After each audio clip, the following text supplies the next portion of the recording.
Hello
everyone, how are you?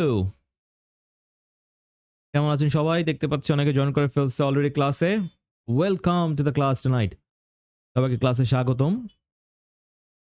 যারা join করে ফেলছেন already, please say hi in the comments and a very good evening to you guys as well. Thank you. Good evening and walaikum assalam. All right, so tonight we're going to talk about task 2 and again আজকের ক্লাসে আমরা আরেকটা 5.5 স্ট্যান্ডার্ডের sample template দেখব। যাদের একটু কম score দরকার তারা এই 5.5 স্ট্যান্ডার্ডের টেমপ্লেটটা মুখস্থ করবেন and this is for objective essay. So আমরা যারা ভালো স্কোর প্রত্যাশা করছি 8.5 এইরকম স্কোর যারা চাচ্ছি তাদের জন্য I have another template, another sample যেটা তারা মুখস্থ করবে। ওকে, আর যারা হচ্ছে একটু কম স্কোর চাচ্ছে তার মানে যাদের হচ্ছে মোটামুটি 5.5 হলেই হয় তাদের জন্য আরেকটা টেমপ্লেট থাকবে। So there is a difference between template and format as we already know, তাই না? আমরা অলরেডি এটা জানি যে টেমপ্লেট এবং ফরম্যাটের মধ্যে কি আছে, একটা ডিফারেন্স আছে। তো কি ডিফারেন্স সেটা? ফরম্যাট মানে কি আর টেমপ্লেট মানে কি? টেমপ্লেট মানে হচ্ছে যেটা হচ্ছে টোটালি মেমোরাইজড, কোনো কিছু নিজের করার নাই, তাই না? অ্যাবসলিউটলি মেমোরাইজ করবেন, যেভাবে আমি লিখে দিচ্ছি ঠিক সেভাবে লিখে এক্সামে জাস্ট উগলা দিয়ে আসবেন। আর ফরম্যাট হচ্ছে যেখানে you know how to do it but you don't know exactly what to write. I'll teach you how to write it. তারপরে এক্সামে আপনি আপনার নিজের আইডিয়া, আপনার নিজের সাপোর্ট, নিজের এক্সপ্লানেশন এবং নিজের এক্সাম্পলগুলো লিখবেন। You will follow the sentence structures that I use in class as a sample. You will use the linking words that I use. You will use the words and vocabulary, contextual vocabulary that we have learned in the class. But exam you have to do some brainstorming. নিজে থেকে আপনাকে কিছু কাজ করতে হবে। But যখন আপনি template লিখতেছেন, you don't have to burden yourself with that. Just memorize it and write it in the exam. However, this is only for band 5.5 or below. 5.5 বা তার থেকে কম যদি কারো স্কোর দরকার হয় তাদের জন্য। তো প্রথমে আমরা একটা খুবই ভালো স্যাম্পল আনসার দেখব, which is 8.5 স্ট্যান্ডার্ডের। I would say 8.5, and then we're going to see a sample for 5.5. Okay, template. So first off, আমরা একটু এস এর বেসিকটা ঝালাই করে নেই। Let's talk about what we have in the exam. IELTS এসএতে কি আছে আমরা একটু ঝটপট রিভিউ করি। The first thing we need to talk about is how many words we can write. How many words you can write is 250 words. And we all know that this is the minimum word limit, তাই না? এটা হচ্ছে minimum word limit. আচ্ছা, তাহলে maximum word limit কত? What is the maximum word limit? কেউ বলতে পারবে? ম্যাক্সিমাম ইন দ্য সেন্স যে আমরা বলছি ক্লাসে যেটা ম্যাক্সিমাম। আইএলস তো আর কোনো রেস্ট্রিকশন নাই, তাই না? বাট আমরা একটা ম্যাক্সিমাম লিমিট বলেছিলাম ক্লাসে, সেটা কি? একটু কমেন্টে লেখেন তো দেখি, মনে থাকলে। কপি পেস্ট, হ্যাঁ রাইট। কমেন্টে লেখেন ম্যাক্সিমাম আমরা কত ওয়ার্ড লিখতে পারবো। How many words we can write in the exam task 2-তে? 300 নাকি 350? আমি দুটো বলেছি, 300 থেকে 350, 300 অথবা 350 ওয়ার্ডস। যদি আপনার লেখার মতো আইডিয়াস থাকে যেগুলো হচ্ছে আপনি লিখতেছেন এক্সামে, আপনার মনে হচ্ছে যে লেখার দরকার, ইন দ্যাট কেস আপনি কি করবেন? বেশি লিখবেন। But never ever just right for the sake of writing. শুধুমাত্র বড় করার জন্য কখনো লিখবেন না, ঠিক আছে? বড় করার জন্য লিখলে কিন্তু আসলে ভালো স্কোর পাওয়া যাবে না। এক্সামিনার আপনার লেখার ভলিউম দেখে নাম্বার দিবে না, কোয়ালিটি দেখে নাম্বার দিবে। সো আপনি বড় লিখতে পারেন if you can keep up the quality. Okay, time হচ্ছে 40 মিনিটস। এই 40 মিনিটসের মধ্যে কি করতে হবে? কি কি কাজ করতে হবে এই 40 মিনিটসের মধ্যে? এই 40 মিনিটসের মধ্যে আমাকে লিখতে হবে। সো আমি ধরে নিলাম যে 30 থেকে 35 মিনিটস আমি লিখবো। অলরাইট, 30 থেকে 35 মিনিটস আমি লিখবো। তারপরে আর কি করব? মিনিমাম 3 থেকে 4 মিনিট, 3 to 4 মিনিটস আমাকে কি করতে হবে? চিন্তা ভাবনা করতে হবে আমি কি লিখতে যাচ্ছি, আইডিয়া জেনারেশন করতে হবে। অলরাইট, আর আরো 5 মিনিটস আমাকে রাখতে হবে রিভিশনের জন্য। তো চেষ্টা করতে হবে 30 মিনিটসের মধ্যে লেখা শেষ করা। 30 থেকে 35 মিনিটসের মধ্যে লেখা শেষ করতে হবে। And then you have to think about what you write, brainstorming করতে হবে, আইডিয়া জেনারেট করতে হবে, and then আমাদের লেখা শেষ হওয়ার পরে অবশ্যই রিভিশন করতে হবে। It is much better to revise the essay once instead of writing 2-3 sentences more. যদি দেখেন যে সময় কম, কনক্লুশনে চলে যাবেন, কনক্লুশন দিয়ে ফেলবেন, দিয়ে বাকি সময়টুকুতে আপনি রিভিশন দিবেন। Don't try to write a lot, okay? So sometimes এটা হয় যে we keep writing, keep making things, হ্যাঁ, লাস্ট মোমেন্ট পর্যন্ত। ফর এক্সাম্পল আজকে আপনাদের ক্লাস শুরুর 3 মিনিট আগ পর্যন্ত আমি স্লাইড বানাচ্ছিলাম। I was making slides like 3-4 minutes ago even. Just গরম স্লাইড তৈরি করে আপনাদের ক্লাস স্টার্ট করছি, right? So don't do that. Follow my advice, not what I do. 3 to 4 minutes, 5 minutes আগেই সবকিছু শেষ করে ফেলবেন। তারপরে রিভিশন করবেন। কত স্কোর থাকবে টাস্ক 2-তে? 70% স্কোর থাকবে টাস্ক 2-তে, 70%, 2/3। এবং কত টাইপের এসে আসতে পারে এক্সামে? জাস্ট 1 অপিনিয়ন এসে, তাই না? অপিনিয়ন এসে আসতে পারে। এছাড়া আর কোন রকমের এসে আছে কি? Is there any other type of essay? No, just one opinion essay. Alright, now opinion essay কে আমরা 3টা ভাগে ভাগ করেছি। এই 3টা ভাগে ভাগ যে করলাম কিসের উপরে ভিত্তি করে করলাম দেখি একটু শার্প এটা প্রশ্ন করলাম আপনাদেরকে।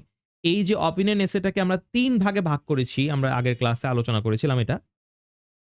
৩ টা ভাগে ভাগ করা হয়েছে অপিনিয়ন এসেকে। কিসের ভিত্তিতে ভাগটা করা হয়েছে? এই ক্লাসিফিকেশনটা কিসের ভিত্তিতে করা হয়েছে? আপনারা একটু কমেন্টে লেখেন তো দেখি, আমি আপনাদের কমেন্টগুলো একটু পড়ি।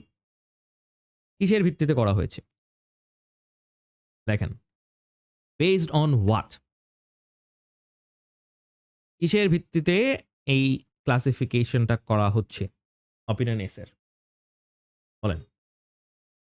হ্যাঁ, ৩ টা তো আছে সেটা আমি জানি। একটা স্ট্রং, একটা ডিপ্লোম্যাটিক, একটা হচ্ছে objective. There is no doubt about it. এটা তো ঠিক আছে। কিন্তু এই ক্লাসিফিকেশনটা কিসের ভিত্তিতে করা? That is the question. কোশ্চেনের উপরে based on yes. Based on what? Tone. Very good. Good job. Based on tone. The tone of your এসে ডিসাইড করবে যে এটা কি স্ট্রং, নাকি ডিপ্লোম্যাটিক, নাকি অবজেক্টিভ। তো আমরা এখানে আমি লিখে দিচ্ছি যে আমরা এই এসেটাকে কিসের ভিত্তিতে চেঞ্জ করতেছি, ক্লাসিফিকেশন করতেছি? টোন। মনে রাখবেন।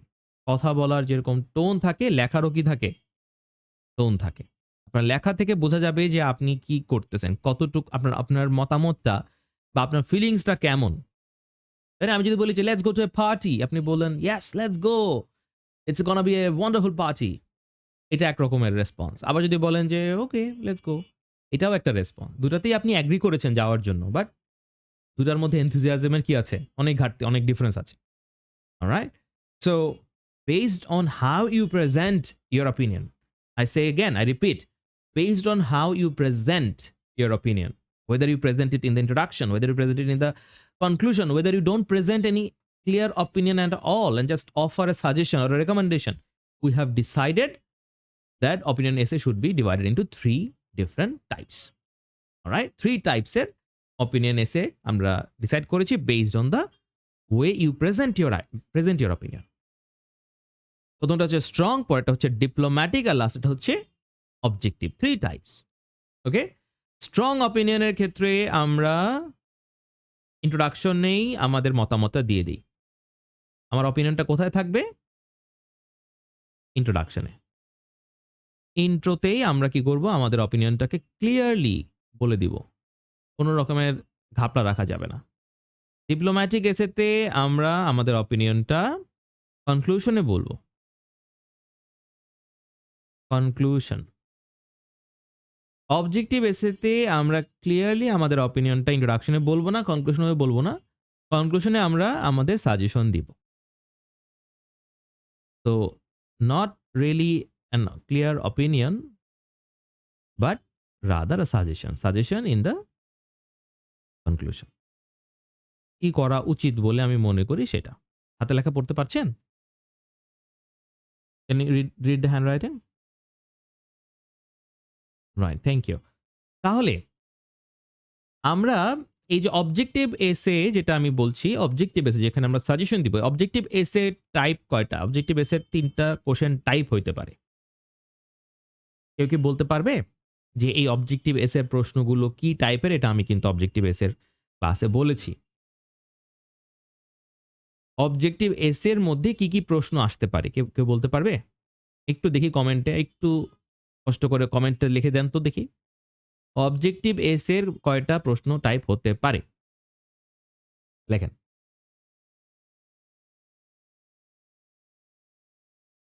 এই যে স্ট্রং অপিনিয়ন এসে, ডিপ্লোম্যাটিক অপিনিয়ন এসে এবং অবজেক্টিভ অপিনিয়ন এসে, আপনাদেরকে আমি এটা বারবার বলব। প্রত্যেকটা ক্লাসে আমি রিপিট করব। কেন করব? Because this is crucial, this is important and this is sometimes confusing. That is Y every class I want to repeat it. যাতে করে আপনাদের মাথায় এটা একদম গেঁথে যায়। স্ট্রং অপিনিয়ন এসে কিভাবে চিনব? ডিপ্লোম্যাটিক এসে কিভাবে চিনব? অবজেক্টিভ এসে আমরা কিভাবে চিনব? প্রশ্নগুলো কেমন হতে পারে? উই নিড টু মেমোরাইজ ইট। তাহলে অবজেক্টিভ এসে প্রশ্ন কেমন হতে পারে? কিভাবে আমি চিনতে পারি যে এটা একটা অবজেক্টিভ এসে? একটু আপনারা লেখেন তো দেখি। একটু কমেন্টে লেখেন। হ্যাঁ, অফ কোর্স আমরা সব প্রত্যেকটা এসে টাইপেরই টেমপ্লেট আমি আপনাদেরকে দিব। ওকে? অবজেক্টিভ এসের ৩ টা টাইপ আছে। ৩ টা টাইপের জন্য আপনারা ৩ টা টেমপ্লেট পাবেন। একটা হচ্ছে তো আনসার বলেই দিচ্ছি। আপনারা তো এখনো কমেন্টে সবাই লেখেন নাই। একটু কমেন্ট করেন অবজেক্টিভ এসে আমরা কি টাইপের পেতে পারি? যদি মনে থাকে আরকি। কমেন্ট-টমেন্ট তো পাইতেছি না খুব একটা দেখতেছি। তাহলে ঠিক আছে, হ্যাঁ। আচ্ছা। তো একজন লিখছে। তো অবজেক্টিভ টাইপের এসে ৩ টা প্রশ্ন টাইপ আছে, তাই না? 3 টাইপস অফ কোয়েশ্চেন আছে। একটা কি? প্রবলেম সলিউশন দেখেন। প্রবলেম সলিউশন একটা, নাম্বার 1, কজ অ্যান্ড ইফেক্ট একটা, নাম্বার 2, অ্যাডভান্টেজ অ্যান্ড ডিসঅ্যাডভান্টেজ একটা, নাম্বার 3। প্রবলেম অ্যান্ড সলিউশন এর যেটা, এইটার প্রশ্নগুলো কেমন? আপনাকে কি ধরনের প্রশ্ন করবে? আপনাকে প্রশ্ন করবে why এবং how। কেন হচ্ছে, কিভাবে সলভ করতে পারি? এরকম প্রশ্ন করবে। কজ ইফেক্ট এর যে প্রশ্নটা সেটা কিভাবে হবে? why, কেন হচ্ছে, তারপরে বলবে যে এটা কি পজিটিভ নাকি নেগেটিভ? Positive or negative?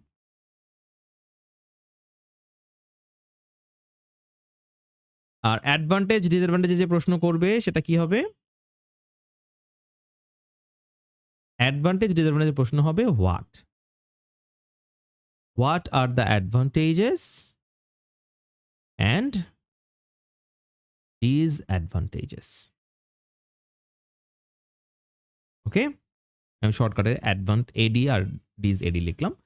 তাহলে এই যে ৩ টা টাইপের প্রশ্ন, এই ৩ টা টাইপের প্রশ্নের জন্য আমি আপনাদেরকে ৩ টা টেমপ্লেট দিব 5.5 এর জন্য। অলরেডি আমরা প্রবলেম সলিউশন এর টেমপ্লেটটা ক্লাসে আলোচনা করেছি। আজকে আমরা কজ অ্যান্ড ইফেক্ট এর একটা টেমপ্লেট দেখব which is quite similar to problem solution. Because দুটারই শুরুর প্রশ্নটা হচ্ছে হোয়াই। এ কারণে বেশ সিমিলার। আমি সিমিলার রাখার চেষ্টা করেছি যাতে করে আপনাদেরকে অতিরিক্ত মুখস্থ করতে না হয়। তো হোয়াই এর পোরশনটা সিমিলার। ইন্ট্রোডাকশনটা যতটুকু সম্ভব আমি সিমিলার বা সেম সেন্টেন্স ইউজ করার চেষ্টা করেছি। ওকে? আরেকটা আছে অ্যাডভান্টেজ ডিসঅ্যাডভান্টেজ, ওটার জন্য আরেকটা টেমপ্লেট পাবেন আপনারা। স্ট্রং অপিনিয়ন এর জন্য একটা টেমপ্লেট পাবেন, ডিপ্লোম্যাটিক অপিনিয়ন এর জন্য একটা টেমপ্লেট পাবেন। বাট এগেইন আপনারা টেমপ্লেট তারাই শুধু মুখস্থ করবেন যাদের 5.5 হলেই চলবে। ওকে? Not for everyone. ঠিক আছে? আচ্ছা। তাহলে আজকে আমরা যেটা নিয়ে কথা বলতেছি সেটা হচ্ছে কজ অ্যান্ড ইফেক্ট। একটা প্রবলেম বা একটা সিচুয়েশন, একটা ঘটনা ঘটতেছে। বলতেছে এই ঘটনাটা কেন ঘটতেছে এবং এইটার ফলাফল কি? এটা কি ভালো ফলাফল, পজিটিভ ফলাফল নাকি নেগেটিভ ফলাফল? এইরকম একটা প্রশ্ন। ঠিক আছে? Let's look at the question. So একটা এসের প্রশ্ন আমরা দেখব। তার আগে একটু দেখি যে এসের স্ট্রাকচারটা কেমন হবে। এসেতে আমরা ৪ টা প্যারাগ্রাফ করি। ইন্ট্রোডাকশন, ফার্স্ট বডি প্যারা, সেকেন্ড বডি প্যারা এবং কনক্লুশন। ইন্ট্রোডাকশনে আমরা কি লিখি? ঝটপট কমেন্ট করতে হবে। ঝড়ের গতিতে কমেন্ট করতে হবে। কমেন্ট করেন। ইন্ট্রোডাকশনে আমরা কি লিখি? একটা ছোট্ট ফর্মুলা বলেছিলাম আমি আপনাদেরকে। What is that? What do I write in the introduction? How do I write the introduction? You need to write 3 sentences. আপনাদেরকে একটা হিন্ট দিলাম। 3 সেন্টেন্সেস। ৩ টা সেন্টেন্স লিখতে হয়। একটা ফর্মুলা বলেছিলাম সেটা কি? 3 T's, তাই না?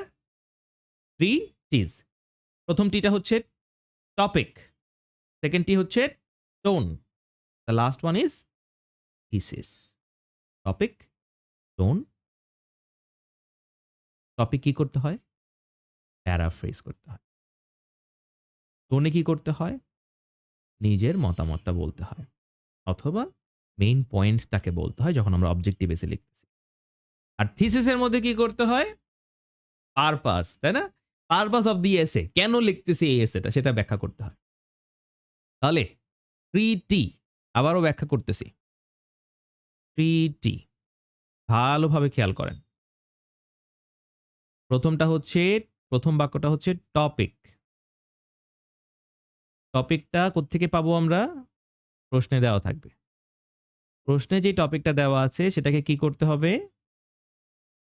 প্যারাফ্রেজ করতে হবে। প্যারাফ্রেজ। প্যারাফ্রেজ মানে কি? বলেন স্যার? প্যারাফ্রেজ মানে কি? প্যারাফ্রেজ মানে হলো শব্দের পরিবর্তন বা সেন্টেন্সের পরিবর্তন করে একটা বাক্যকে রিরাইট করা। তার মানে বাক্যটার অর্থ চেঞ্জ করা যাবে না, কিন্তু বাক্যটার মধ্যে যে শব্দগুলো আছে, স্পেশালি যে ভার্ব আছে, যে অ্যাডজেক্টিভ আছে, সেগুলোকে চেঞ্জ করা যাবে। শব্দ অল্টারনেটিভ ব্যবহার করা যাবে, বাক্যের গঠনটাকে চেঞ্জ করা যাবে, কিন্তু অর্থটা যেন চেঞ্জ না হয়, অর্থটা ইনট্যাক্ট থাকতে হবে। এই প্রসেসটাকে বলা হয় প্যারাফ্রেজিং। হুবহু যেটা প্রশ্নে দেওয়া আছে সেটা লেখা যাবে না। ওকে? লিখলে এমনও হতে পারে যে ইন্ট্রোডাকশনটাই এক্সামিনার বাদ দিয়ে দিল, এটাও হতে পারে। If you totally copy the question, examiner might exclude the introduction altogether, might not read the introduction. Alright? So be very careful. At least একটা শব্দ হলেও পরিবর্তন করার চেষ্টা করবেন। একটা শব্দও যদি হয়, still try to change it. Okay? আচ্ছা। তাহলে প্যারাফ্রেজ আমরা কিভাবে করব? প্রথমে we will change the words. শব্দ নাম্বার 1, অল্টারনেটিভ। আমার হাতের লেখা পড়া যাচ্ছে? অল্টারনেটিভ ওয়ার্ডস। 2 নম্বরে কি বললাম? সেন্টেন্সের স্ট্রাকচার পরিবর্তন। Number 2, sentence structure. আর 3 নম্বরে একটা অপশন আছে, সেটা হলো নাম্বার 3, শর্টেন। ছোট করা, টপিকটাকে একটু ছোট করার চেষ্টা করবেন যদি টপিকটা বড় হয়। যদি টপিক ছোটই থাকে, অনেক সময় টপিকটা এক সেন্টেন্সের হয়, ঠিক আছে? একটা মাত্র সেন্টেন্স, সেখানে আসলে কি করা দরকার হয় না, আর এটাকে ছোট করা দরকার হয় না। আর টপিকটা যদি বড় হয়, টপিকের মধ্যে যদি কোনো উদাহরণ-টুদাহরণ থাকে, সেগুলোকে বাদ দিয়ে দিবেন। ঠিক আছে? এটাই হচ্ছে শর্টেন। তাহলে প্যারাফ্রেজ করব টপিককে। এটা হচ্ছে আমার প্রথম টি। সেকেন্ড টি কি? টোন। যখন আমরা অবজেক্টিভ এসে লিখতেছি, তখন এই টোনের মধ্যে আমরা কি করব? এই কথাটা আমি একটু ভালো মতো আপনাদেরকে মানে মনে রাখতে বলবো। অনেকে এটাতে ভুল করে আমি দেখি। নিজের মতামত লিখে ফেলে। এখানে কিন্তু মতামত লেখা যাবে না। এখানে মেইন পয়েন্ট ২ টা লিখতে হবে। মেইন পয়েন্টস যেটা আছে সেটা মেনশন করতে হবে। যখন আপনারা অবজেক্টিভ এসে লিখছেন। ঠিক আছে? যখন আপনারা স্ট্রং এসে লিখবেন, যখন আপনারা ডিপ্লোম্যাটিক এসে লিখবেন, তখন অবশ্যই আপনারা কি করবেন? আপনাদের মতামতটা এখানে দিয়েই দিবেন। যদি স্ট্রং এসে হয় তাহলে মতামত আমরা দিয়ে দিব সরাসরি introduction A. I agree with this, I completely agree with this, এরকম বলে দিব। যদি ডিপ্লোম্যাটিক এসে হয় তাহলে আমরা এভয়েড করব। আমরা বলব যে আলোচনা করে নেই তারপরে। কনক্লুশন এ গিয়ে আমাদের অপিনিয়ন দিব আমরা ডিপ্লোম্যাটিক এসেতে। অবজেক্টিভ এসে হলে কিন্তু আমরা এখানে কোনো অপিনিয়ন দিব না। আমরা এখানে মেইন পয়েন্টসটাকে আলোচনা করব। ঠিক আছে? এই পার্থক্যগুলো কিন্তু আপনারা বাসায় ২-১ বার না লিখলে মনে রাখতে পারবেন না। তাহলে টপিক এবং টোনের পরে যে কাজটা আমাদেরকে করতে হবে সেটা কি? ৩ নাম্বার টিটা হচ্ছে থিসিস। থিসিস মানে পারপাস। এই এসেতে আমি কি করতে যাচ্ছি? What is my purpose? সেটা লিখব। এই হচ্ছে আমার ৩ টা টি, 3 টিস। বডি প্যারাগ্রাফের জন্য ২ টা বডি প্যারাগ্রাফ লিখতে হবে। বডি প্যারাগ্রাফের জন্য একটা সেন্টেন্সের স্ট্রাকচারের কথা বলেছিলাম। সেটা কি বলেন তো?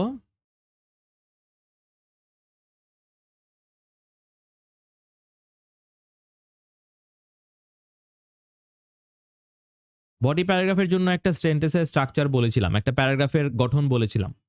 সেটা কি মনে আছে? যেমন 3T যেভাবে বলেছিলাম, এরকম আরেকটা অ্যাক্রোনিম দিয়েছিলাম আপনাদেরকে। বডি প্যারাগ্রাফে যা, যা লিখতে হয় সেটার জন্য ৪ টা লেটারের। কি ছিল সেটা? আইসি, আইসি। আইতে কি? আইতে হলো আইডিয়াস।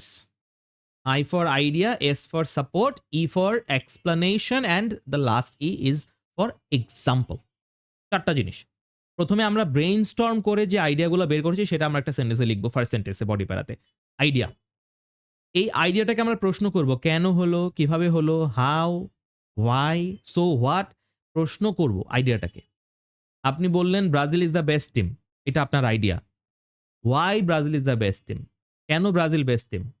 কারণ ব্রাজিল এতবার ওয়ার্ল্ড কাপ জিতেছে বা ব্রাজিলে অনেক ভালো, ভালো খেলোয়াড় আছে, তাই না? তাহলে ওই কথাটা হচ্ছে সাপোর্ট।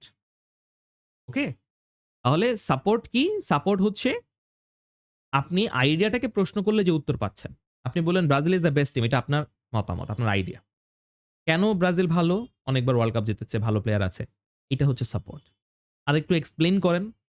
এবার আপনি আরো এক্সপ্লেইন করবেন এত সালে জিতেছে, এইভাবে খেলেছে, এই তাদের স্পেশালিটি। এটা হচ্ছে এক্সপ্লানেশন। এবার একটা উদাহরণ দেন, এক্সাম্পল। ফর এক্সাম্পল, হ্যাঁ? দিয়ে তাদের একটা এক্সাম্পল দেন, একটা স্ট্যাটিস্টিক্যাল এক্সাম্পল দিয়ে দেন। ঠিক আছে? এইটা হচ্ছে বডি প্যারাগ্রাফের গঠন। নাও প্রশ্ন হতে পারে যে এখানে আমরা যে আম এসেটা লিখতেছি, তাই না? এই এসেটাতে আমাকে কিভাবে নাম্বার দেওয়া হবে? এটা একটু লিখে নেই আগে। I see, IS double E. Idea, support, explanation and example. লিখে দিব? লিখে দিই। আইডিয়া, সাপোর্ট, এক্সপ্লানেশন এবং এক্সাম্পল। এক্সাম্পল। এই, এই ৪ টা জিনিস হলো আমার বডি প্যারাগ্রাফের স্ট্রাকচার।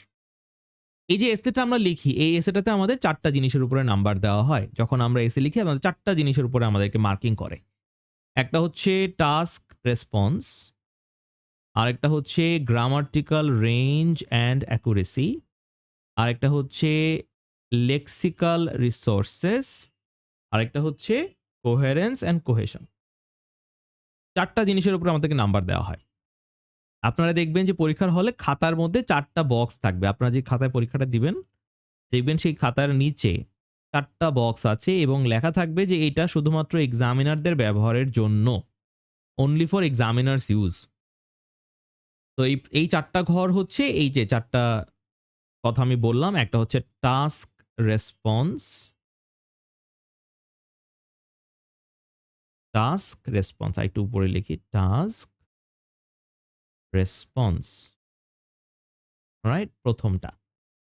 তো task response, grammatical range and accuracy, lexical resources, coherence and cohesion. এর মধ্যে টাস্ক রেসপন্স জিনিসটা কি? টাস্ক রেসপন্সটা হলো সরাসরি, সরাসরি টোনের সাথে রিলেটেড।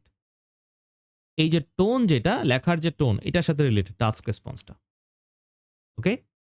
তো এই কারণে যেটা আমাদের একটা বড়, যেটা আমি বললাম যে আমি বারবার আপনাদেরকে এটা বলব ক্লাসে। কেন বলব সেটার ব্যাখ্যা দিচ্ছি আরকি। যে যখন আপনারা পরীক্ষাতে আইডেন্টিফিকেশন ভুল করবেন বা লেখার টোনটা ভুল করবেন, আপনাকে একটা অবজেক্টিভ এসে লিখতে বলেছে, আপনি ইন্ট্রোডাকশন এ আপনার মতামত দিয়ে দিছেন। টাস্ক রেসপন্স ভুল হইছে। কেন? টোনটা ভুল হইছে তাই।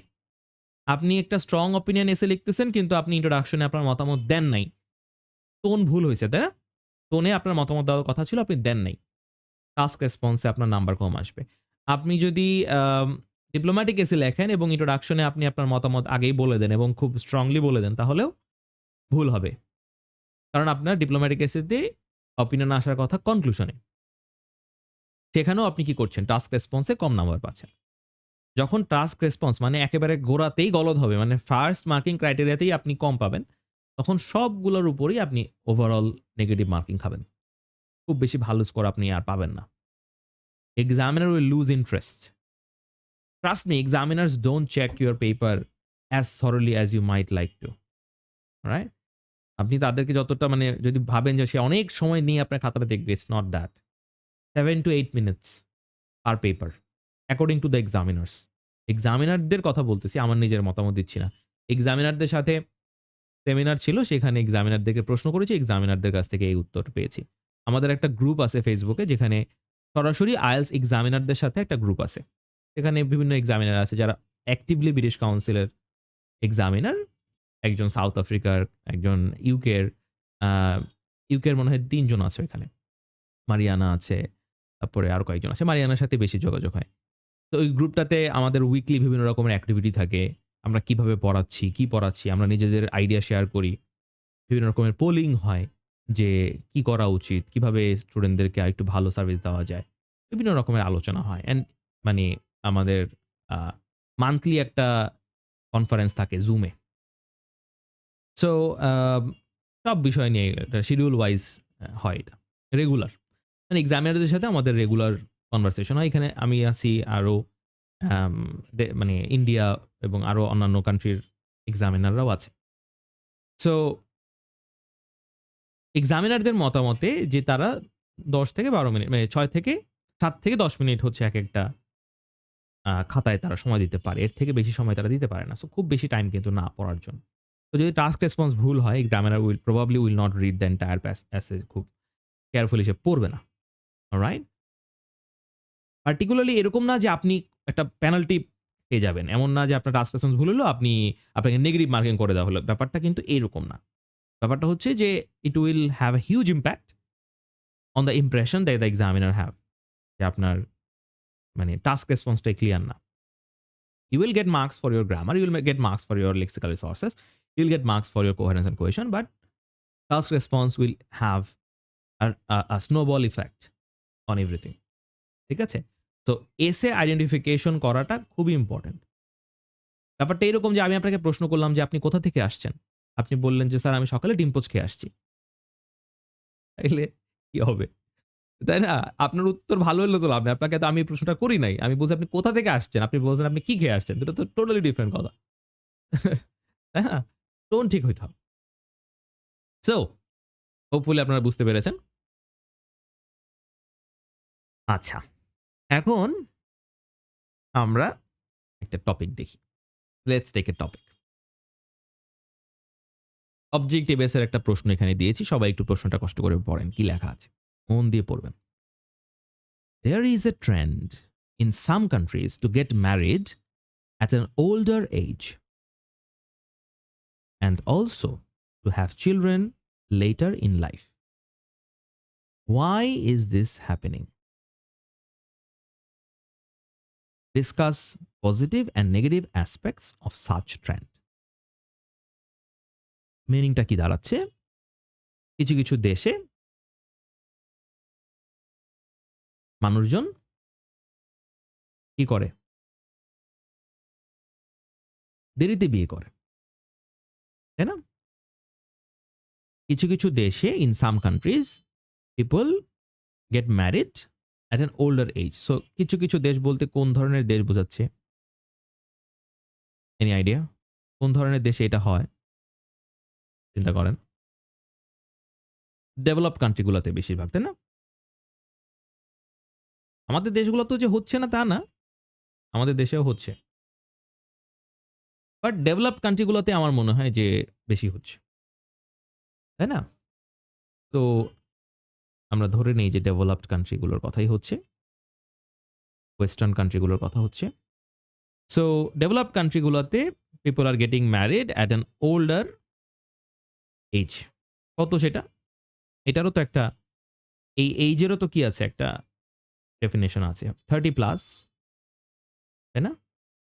কিছু, কিছু ক্ষেত্রে মোর ইভেন 40 প্লাস একদম মানে আমেরিকা বা জাপান, কোরিয়া এসব চায়না এসব কান্ট্রি গুলোতে তো এখন মানুষজন অনেকে বিয়েই করে না।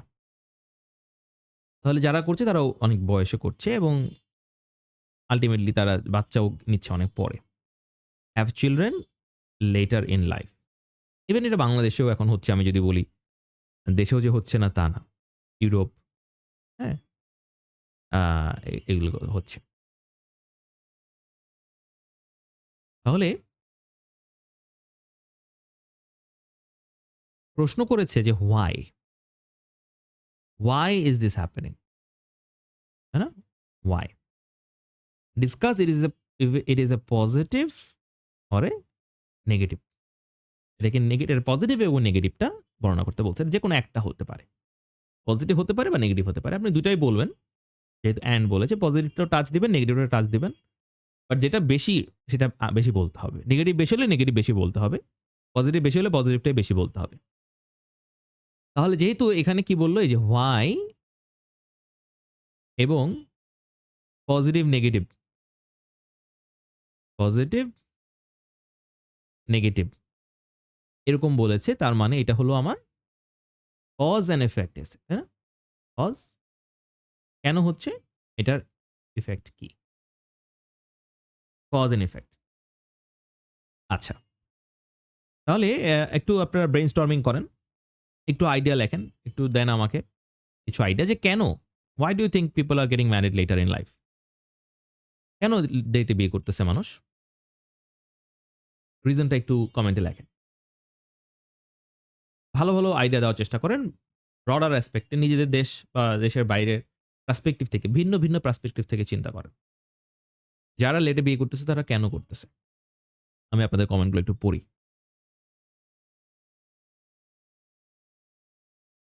কেন? ঠিক আছে? কেন? Late, late marriage. লেটলি না কিন্তু আবার। ঠিক আছে? লেটলি না। লেটলি মানে সম্প্রতি। লেটলি মানে রিসেন্টলি। ঠিক আছে? লেট ম্যারেজ দেরিতে বিয়ে করতেছে। ওকে? সো একটু লেখেন, কমেন্টে লেখেন। কেন? Why? What is the reason? What is the reason? Why do you think people are getting married later in life? আপনারা লেখেন। আমি একটু পড়ে দেখি আপনাদের আইডিয়াগুলা। আমার মাথায় একটা আইডিয়া ঘুরঘুর করতেছে সেটা হচ্ছে যে ক্যারিয়ার, তাই না? হ্যাঁ, career, career can be one of the main reason মানুষ কেন দেরিতে বিয়ে করতেছে। এটা মেইন রিজন হতে পারে ক্যারিয়ার। সেটা ছেলে এবং মেয়ে উভয়ের ক্ষেত্রে, পুরুষ এবং নারী দুজনের ক্ষেত্রেই সেম। যে তারা ক্যারিয়ার ফোকাসড। অনেকের আছে যে হ্যাঁ, ফ্যামিলি রেসপনসিবিলিটি আছে। ছোট ভাই-বোন আছে বা এরকম। এ কারণেও অনেকে লেটে বিয়ে করে। রাইট? বাট ক্যারিয়ার ডেভেলপমেন্ট বা নিজে এস্টাবলিশ হওয়া এটা একটা ব্যাপার।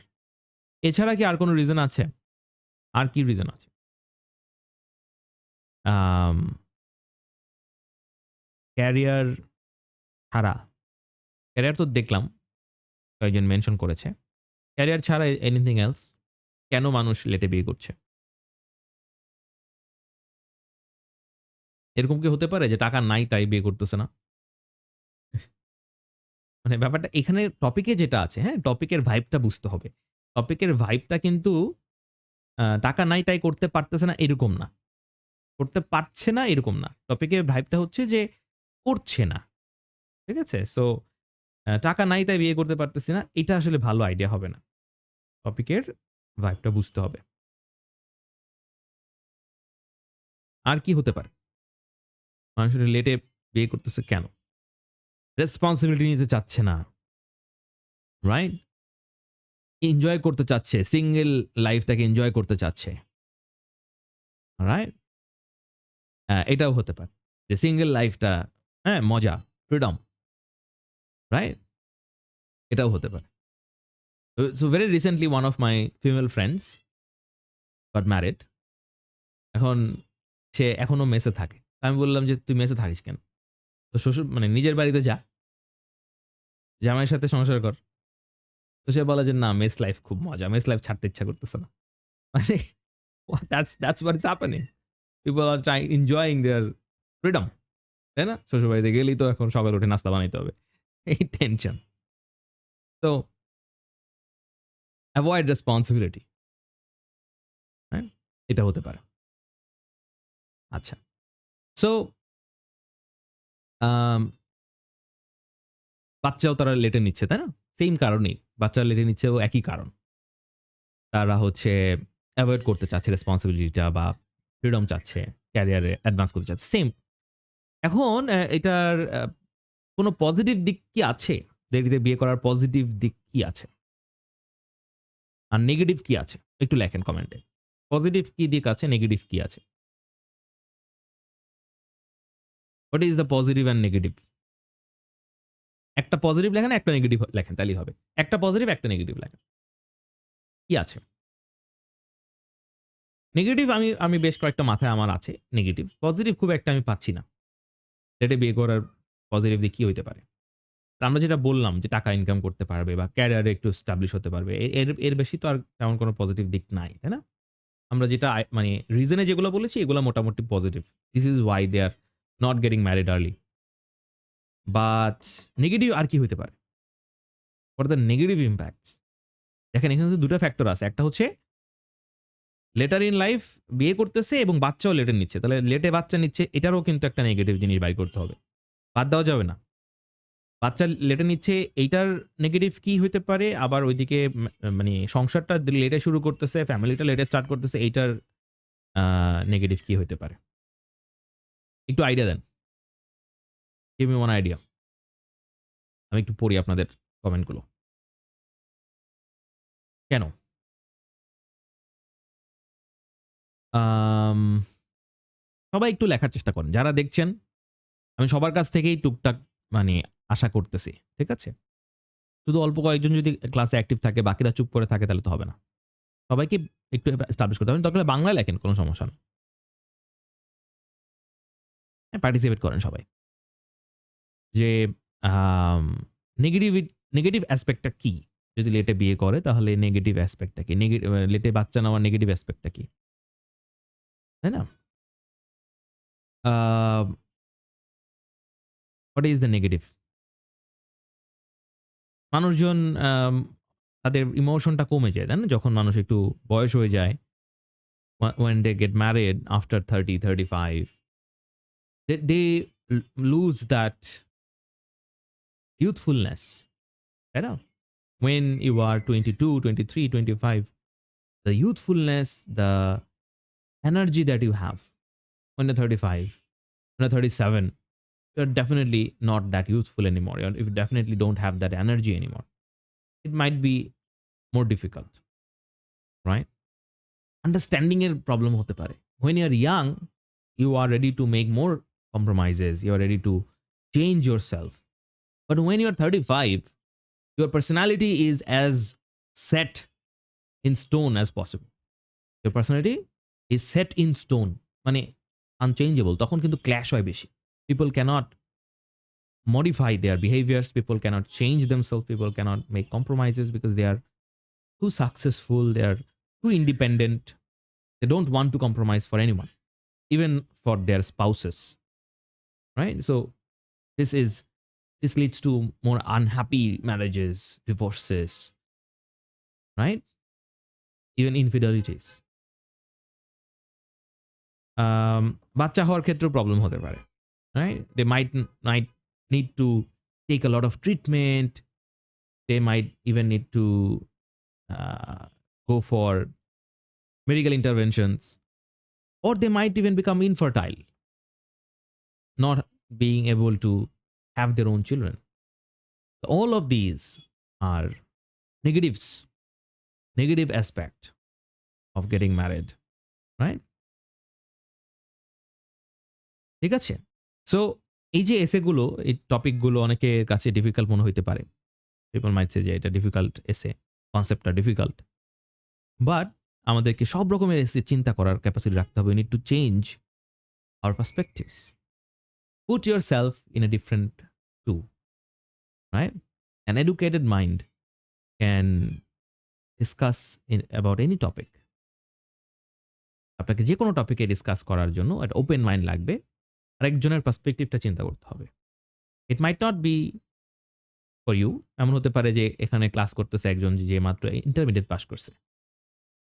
তাই না? মানে কলেজে পাস করে বাইরে হলো। তার মাথায় কিন্তু বিয়ের চিন্তা ভাবনা দূর দূরান্তেও নাই। এসব নিয়ে সে ভাবেই নাই কোনদিন। For him or her it might be difficult to grasp the concept that we are talking about in the class. But this is the beauty of IELTS, that you get to write this more matured writing, academic writing, where you can take different perspectives. All right, think about bigger things, interesting things, right? Okay, so এখন আমরা খুব ভালো একটা sample answer দেখব। First of all let's talk about introduction. আজকের এসেটা আপনাদের একটু বড় হয়ে গেছে আমার লিখতে লিখতে। আমি 350 ওয়ার্ড লিখে ফেলছি। কেন 350 ওয়ার্ড লেখা হয়েছে এই এসেটা? Because this particular concept is quite critical, quite broad, খুব ইজি না। এজন্য এটা লেখার সময় আমার ওয়ার্ড বেশি লাগছে লিখতে। But time I spent 35 minutes to write it. Introduction কি লিখেছে দেখেন। In some parts of the world, paraphrase করেছি। In some parts of the world, ওখানে কি বলেছিল? In some countries. আমরা বলেছি in some parts of the world. Individuals are unwilling তাদের ইচ্ছা নাই to get married and have children until much later in their lives. Until much later in their lives. তার মানে তারা যখন মানে জীবনে আরেকটু বয়স না হওয়া পর্যন্ত তাদের বিয়ের কোনো ইচ্ছা হয় না। তাহলে ইন্ডিভিজুয়ালস মানে people, individuals are unwilling to get married and have children until much later in their lives. আচ্ছা, দেয়ার আর ভ্যারিয়াস ফ্যাক্টরস। এই হচ্ছে আমার টপিক গেল। This is my topic first টি। এখানে আমি আমার টোনটা সেট করেছি, আমার সেকেন্ড টি। There are various factors ranging from to এর সেন্টেন্স স্ট্রাকচার। এটা আমি আগের ক্লাসেও একবার লিখেছিলাম কোনো একটা ক্লাসে, আবার আজকে রিপিট করেছি সেন্টেন্স স্ট্রাকচারটা। There are various factors ranging from A to B. এভাবে আপনারা মুখস্থ করবেন সেন্টেন্স স্ট্রাকচারগুলো। আমি যে সেন্টেন্স স্ট্রাকচারগুলো লিখতেছি এগুলো আপনারা একেবারে ডাইসেক্ট করবেন, নিয়ে বসে তাকিয়ে থাকবেন কিভাবে লিখছি, উভয়ভাবে লেখার চেষ্টা করবেন। একটা দুটা সেন্টেন্সও যদি নিতে পারেন আলহামদুলিল্লাহ। কি লিখেছি? There are various factors ranging from career development to individualism that prompts people to remain single for longer. তাহলে বেশ কিছু ফ্যাক্টর আছে, বেশ কিছু বিষয় আছে, ক্যারিয়ার ডেভেলপমেন্ট থেকে শুরু করে ইন্ডিভিজুয়ালিজম পর্যন্ত। ইন্ডিভিজুয়ালিজম মানে যে আপনারা যেটা বলেছিলেন একটু আগে, ফ্রিডম, একা একা থাকা, নিজের মতো থাকা, কাউকে পাত্তা না দেওয়া, এটা হচ্ছে ইন্ডিভিজুয়ালিজম। নিজেকে নিয়ে ব্যস্ত থাকা, self centric lifestyle. That prompts people, prompt মানে কাউকে উদ্বুদ্ধ করা, prompts people to remain single, তারা সিঙ্গেল থাকে for longer, and this mite ultimately have lasting socio economic effects. দেখেন, তাহলে এখানে হোয়াই এর কথাটা উত্তর দিলাম, এখানে হোয়াই, রাইট? আর এখানে দিলাম effect. This ultimately have lasting socio economic effect. এটা আপনারা চাইলে মুখস্থ করতে পারেন। সোশিও ইকোনমিক মানে আর্থসামাজিক। দুনিয়াতে এমন কোনো কিছু নাই যেটার আর্থসামাজিক ইফেক্ট নাই। সব কিছুরই কি আছে? হয় অর্থনৈতিক অথবা সামাজিক ইম্প্যাক্ট আছে। তো এটা যে কোনো কজ ইফেক্ট এসেতে আপনারা লিখতে পারবেন চাইলে। তাহলে কি বললাম? যে people remain single for longer and this mite ultimately, ultimately মানে শেষ পর্যন্ত, have lasting socio economic effects. Socio economic effect থাকবে, আর্থসামাজিক একটা ইফেক্ট। লাস্টিং মানে কি? যেটা অনেক দীর্ঘস্থায়ী। লাস্টিং মানে দীর্ঘস্থায়ী একটা ইফেক্ট পড়বে। 3 নাম্বার টি, এটা আমার thesis. In this essay, I am going to take a deeper dive into this social phenomenon.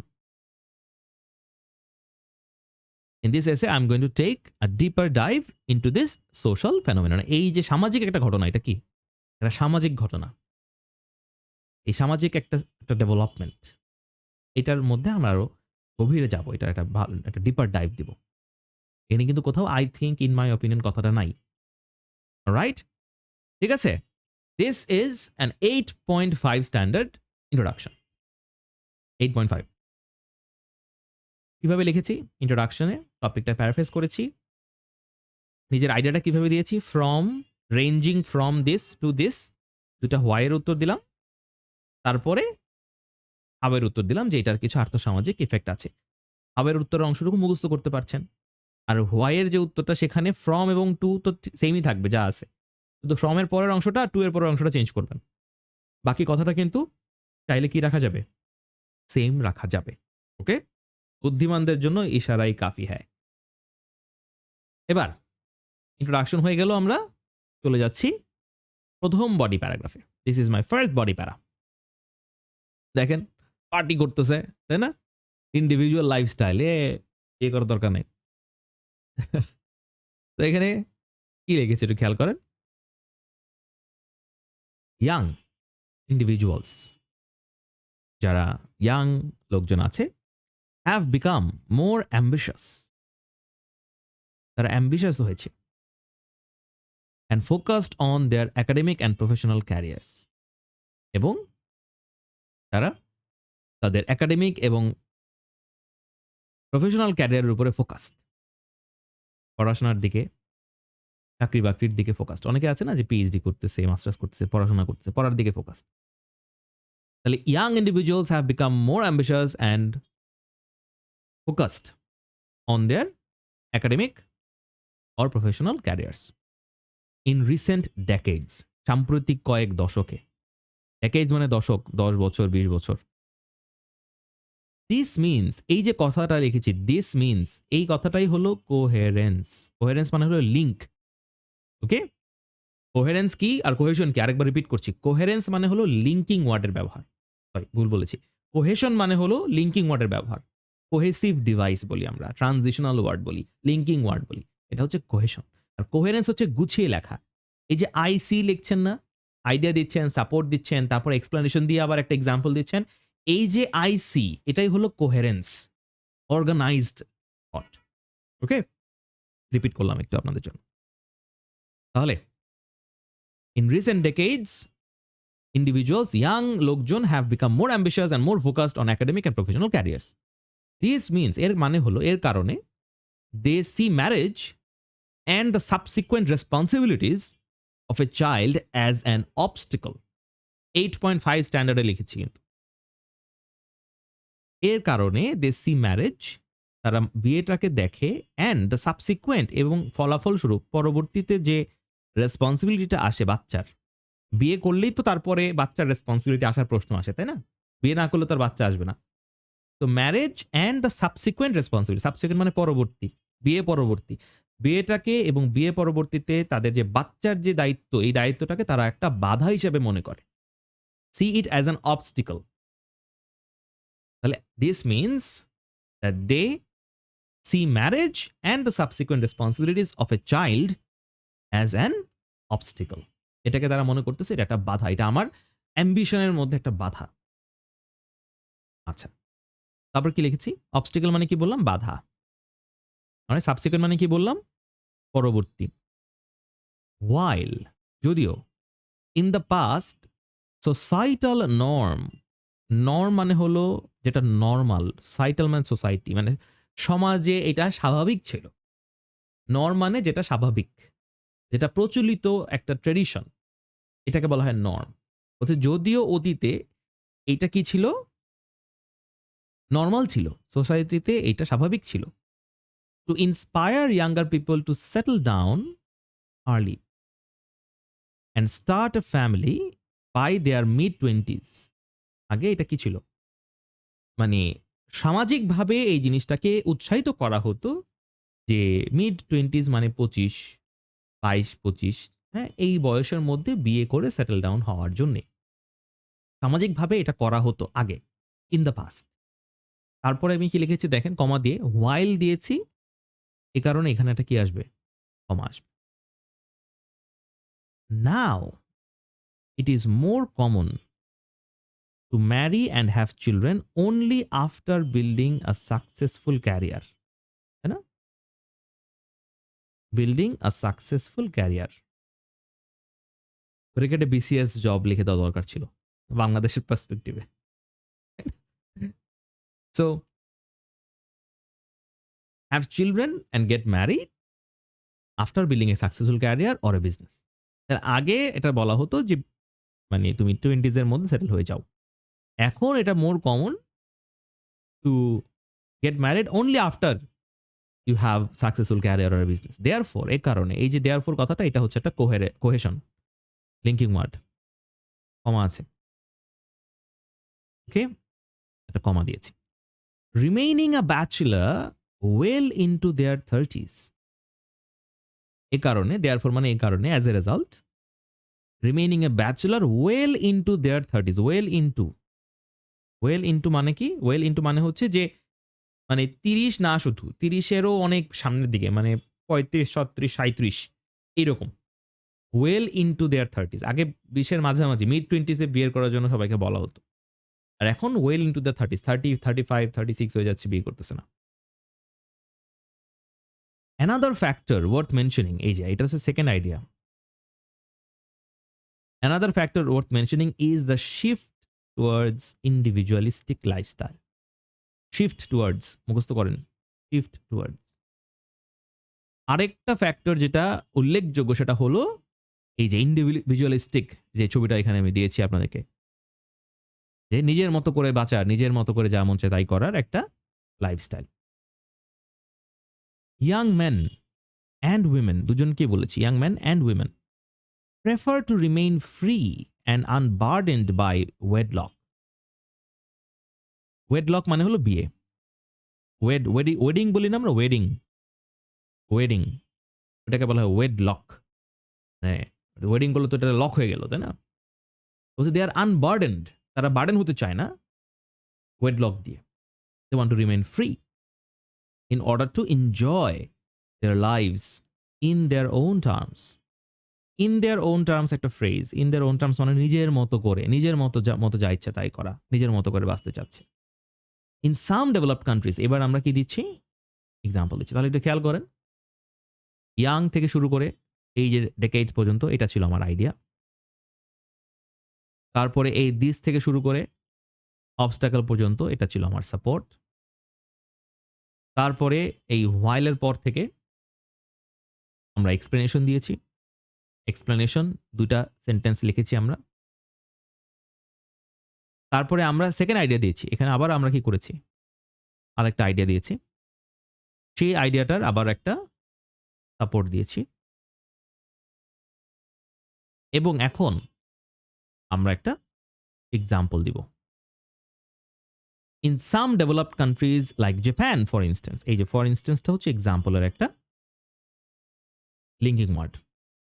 তাহলে কিছু ডেভেলপড কান্ট্রি যেমন জাপানে for instance, a significant portion of the population is stepping into marriage much later in their lives and sometimes not at all. Stepping into marriage, দেখেন, stepping into marriage মানে বিয়েতে প্রবেশ করা, married লাইফে প্রবেশ করা, stepping into marriage. ওকে, 8.5 standard, ঠিক আছে, আপনাদের জন্য লেখা, for you guys from yours truly. So কি বলছে এখানে? In some developed countries like Japan, for instance, a significant portion of the population, জাপানের মতো দেশে অনেক মানুষ stepping into the marriage, বিয়েতে প্রবেশ করছে much later in their lives, অনেক পরে, and sometimes not at all, এবং মাঝে মাঝে করতেছেই না, বিয়েই করতেছে না। First body paragraph done. This is our second body paragraph. ফলাফল, এফেক্ট কি হচ্ছে, পজিটিভ এবং নেগেটিভ দুটাই আমরা একটু বলার চেষ্টা করব। কিন্তু আমরা নেগেটিভটাকে কি করব? ফোকাস দিব, কারণ আমরা এটার নেগেটিভ বেশি পেয়েছি। যেটা বেশি পেয়েছেন সেটাকে বেশি ফোকাস দিয়ে বলবেন। তো মেইনলি নেগেটিভকে প্রাধান্য দিচ্ছি, বাট পজিটিভটাকে আমরা একটু টাচ করে যাবো আর কি। দেখেন কিভাবে লিখছি, ডেসপাইট দিয়ে লিখেছি। Despite having a better career, এটা হচ্ছে আমার পজিটিভ, অ্যান্ড মোর ফ্রিডম, এটা হচ্ছে আমার পজিটিভ। দুইটা পজিটিভ কথা বলেছি, this is positive, this is positive. শুরুতে দিয়েছি ডেসপাইট, থাকা সত্ত্বেও, বেটার ক্যারিয়ার এবং ফ্রিডম থাকা সত্ত্বেও, the effects of such a trend have been negative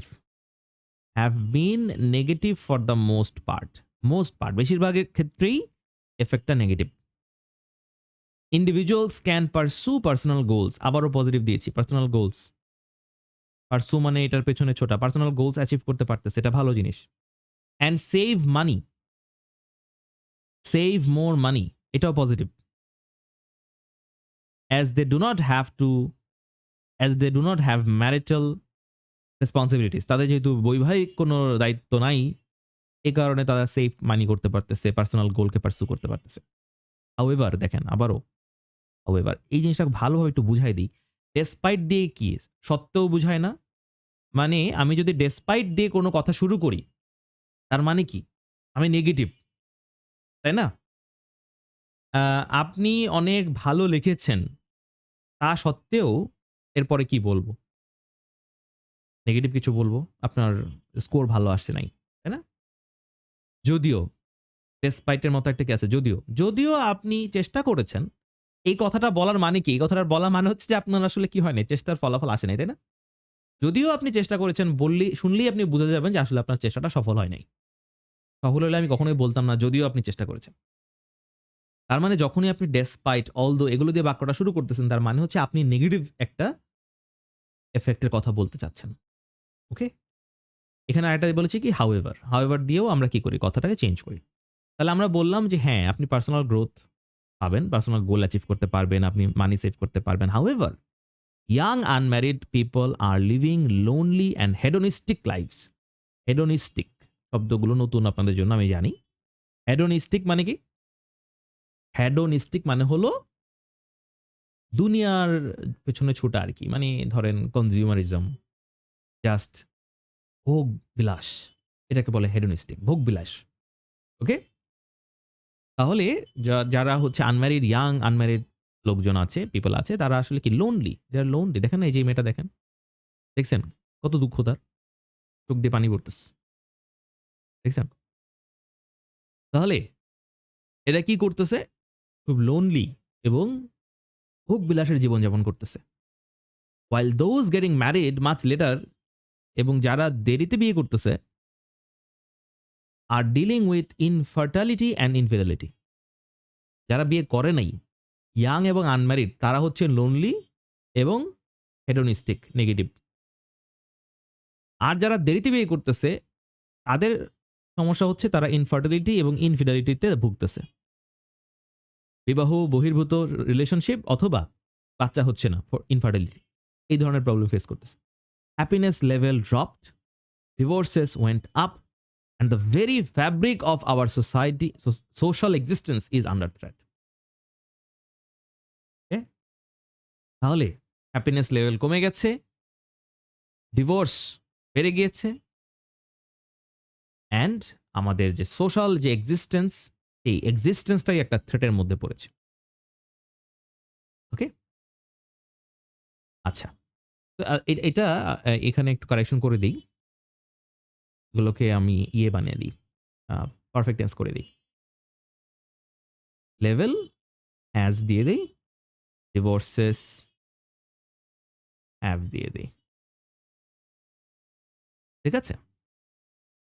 বাস। তাহলে এই হচ্ছে আমাদের second idea, second body paragraph. Effect পজিটিভও লিখেছি, নেগেটিভও লিখেছি, কিন্তু পজিটিভটা লিখেছি ডেসপাইট অথবা হোয়াইল দিয়ে, আর নেগেটিভটা আমরা নিজেদের মতামতের মতো করে দিয়েছি, মানে বেশি গুরুত্ব দিয়ে দিয়েছি আর কি। যেটা ডেসপাইটের পরের কথা যেটা বলবো কমার পরে, সেটার গুরুত্ব বেশি। ওকে, এখন আমরা কনক্লুশনে চলে যাচ্ছি। Let's go to the conclusion. ছোট্ট একটা কনক্লুশন দিয়েছি, একদম প্রেসাইজ কনক্লুশন।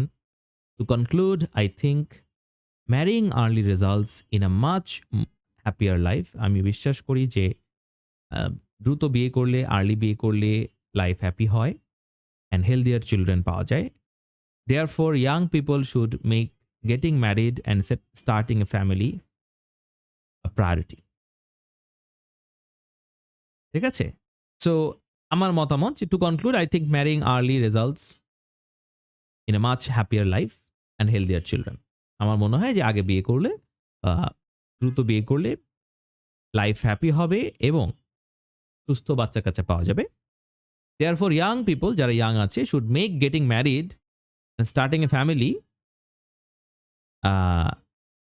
এখানে একটা দেয়ার দিয়ে দিই, হ্যাঁ, দেয়ার প্রায়োরিটি। ঠিক আছে? That's it. এই হচ্ছে আমাদের ব্যান্ড 8.5 স্ট্যান্ডার্ডের একটা এসে। জাস্ট আপনাদের ক্লাস শুরুর আগে লেখা।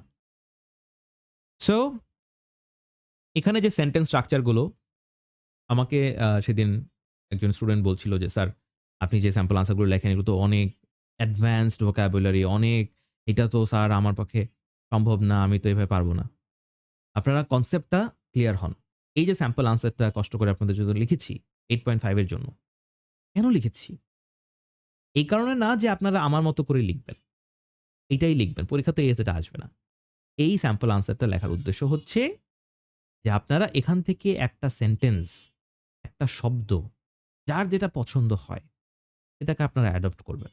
100% অ্যাডপ্ট করতে বলছি না কাউকে। 100% অ্যাডপ্ট করতে পারলে তো আলহামদুলিল্লাহ আপনি 8.5 পাবেন। কিন্তু আপনি যদি একটা সেন্টেন্স আপনার ভালো লেগে গেল, ফ্রম টু একটা সেন্টেন্স বা ডেসপাইট দ্যাট সেন্টেন্স লিখেছি ভালো লেগেছে।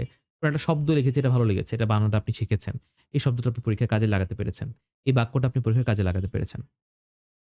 You might get 0.5 more than you wanted.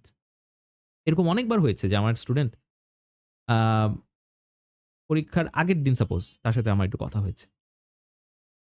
সে পরীক্ষা দিয়ে এসে আমাকে বলতেছে, "স্যার একটা ওই সেন্টেন্সটা আপনি যেটা বলছিলেন এটা আমার কাজে লাগছে স্যার। ওই শব্দটা আমার কাজে লাগছে আমার মানে এই যে আমরা এতগুলো ক্লাস করতেছি এবং করব, এই ক্লাসগুলোর মধ্যে থেকে যদি আপনি ১ টা ২ টা করেও জিনিস শব্দ, সেন্টেন্স স্ট্রাকচার নিতে পারেন, তাহলে কিন্তু আপনার অনেক ভালো একটা কি হয়ে যায়, প্রিপারেশন হয়ে যায়। That's why. আমি বলছি না যে এত ভালো স্যাম্পল আনসার স্যার লিখতেছে এগুলো তো আমার পক্ষে সম্ভব না। হুবহু আপনাকে লিখতে বলছি না এটা। ঠিক আছে? অনেকে এটা কিন্তু বুঝে না। অনেকে বলে যে, "স্যার আপনি কি বুঝবেন আমার কষ্ট? সে আপনি তো 8.5 পাইছেন।" রাইট? আমি আপনাদের ব্যাপারটা বুঝি। তো আমার টার্গেট হচ্ছে যে আপনারা এখান থেকে কিছু, কিছু জিনিস প্রত্যেকটা ক্লাসে আপনারা ২-১ টা জিনিস কি করেন? অ্যাডপ্ট করেন। এবার আমরা 5.5 এ চলে যাব। 5.5 ব্যান্ড 5.5 এর টেমপ্লেট একদম সিম্পল। ঝটপট আমি বলে যাব। আপনারা শুধু স্ক্রিনশট নিতে থাকবেন। আর আমাদের ক্লাসের রেকর্ডিং তো গ্রুপে আছে। চাইলে পরেও দেখতে পারবেন। কোনো সমস্যা নাই। Nothing to worry. 5.5 শুধুমাত্র তাদের জন্যই যারা 5.5 এর জন্য প্রিপারেশন নিচ্ছে। এর থেকে বেশি যাদের দরকার তাদের জন্য কিন্তু এটা না। সংবিধিবদ্ধ সতর্কীকরণ বলে দিচ্ছি আবারও মুখস্থবিদ্যা স্বাস্থ্যের জন্য হানিকারক। পরীক্ষায় কম পেলে এই বান্দা দায়ী থাকবে না। ঠিক আছে? যাদের বেশি স্কোর দরকার তারা ১০১ হাত দূরে থাকবেন। ১০০ হাত পেছনে যাবেন, তারপরে আরো ১ হাত পেছনে যাবেন। অলরাইট? ইন্ট্রোডাকশন থেকে শুরু করি। কুইক।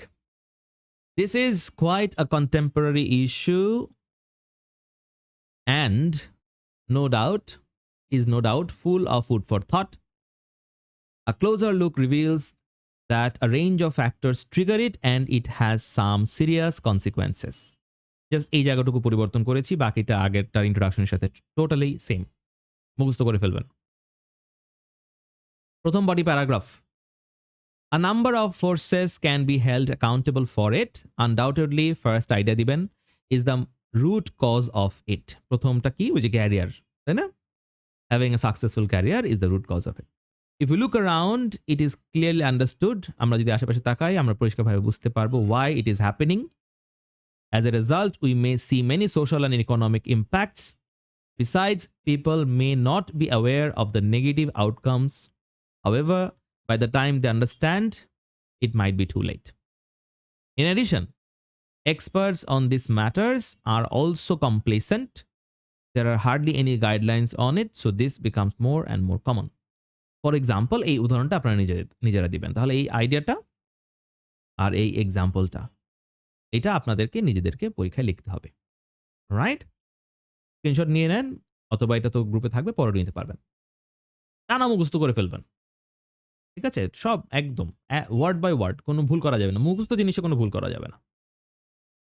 ওকে? সেকেন্ড বডি প্যারাগ্রাফ এফেক্টের জন্য the aftermath of this trend uh is quite lasting. এখানে একটা ইজ বেশি হয়ে গেছে। ইনটা থাকবে না এখানে। The aftermath of this trend is quite lasting, full stop. এইটার যে আফটারম্যাথ মানে এটার ফলাফল। আফটারম্যাথ মানে ফলাফল। এটার যে ফলাফল সেটা খুবই কি? দীর্ঘস্থায়ী। Certainly the most damaging blow is seen on mentality. সবচেয়ে বড় ব্লোটা হচ্ছে আমাদের মেন্টালিটিতে আসে। আঘাত।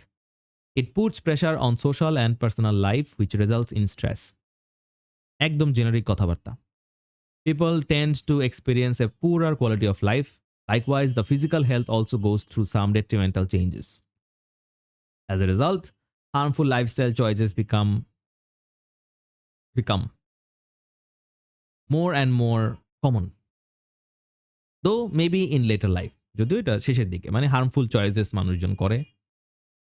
On top of it, একই রকমের meaning, the productivity of a nation goes down as a whole and individual growth remains stale. Stale মানে পতায় যাওয়া আর কি। এক জায়গায় থেমে যাওয়া। All these constitute a dire scenario for the world, both holistically and individually. Holistically মানে সামগ্রিকভাবে, individually মানে ব্যক্তিগতভাবে। মুখস্থ cause and effect যদি আসে ইফেক্টের জন্য এই প্যারাগ্রাফটা আপনারা লিখবেন।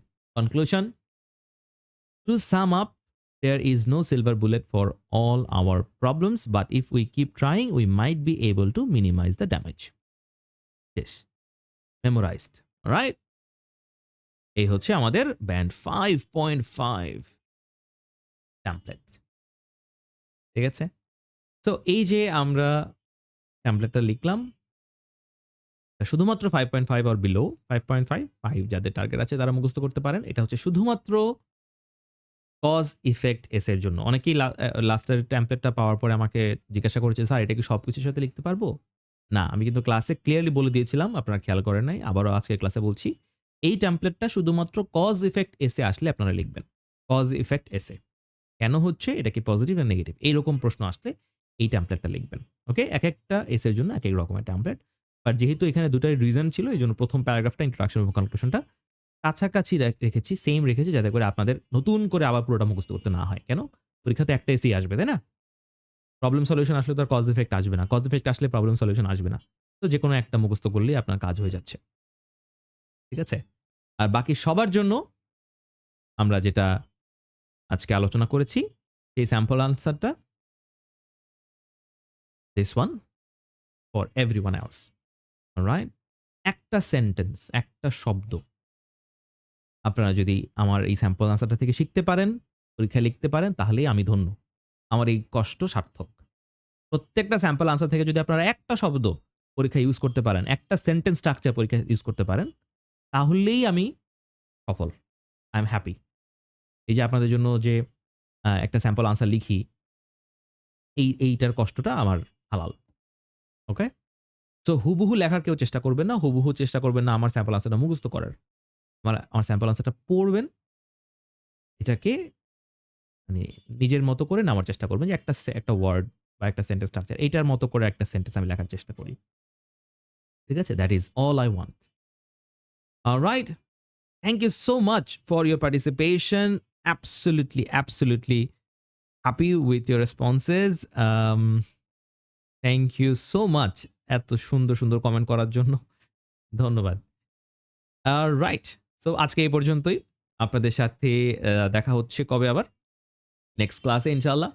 ভালো থাকবেন সবাই, সুস্থ থাকবেন। যদি কোনো প্রবলেম হয়, if I can help you, let me know. I'll do my best. Alright? আল্লাহ হাফেজ। Have a good night.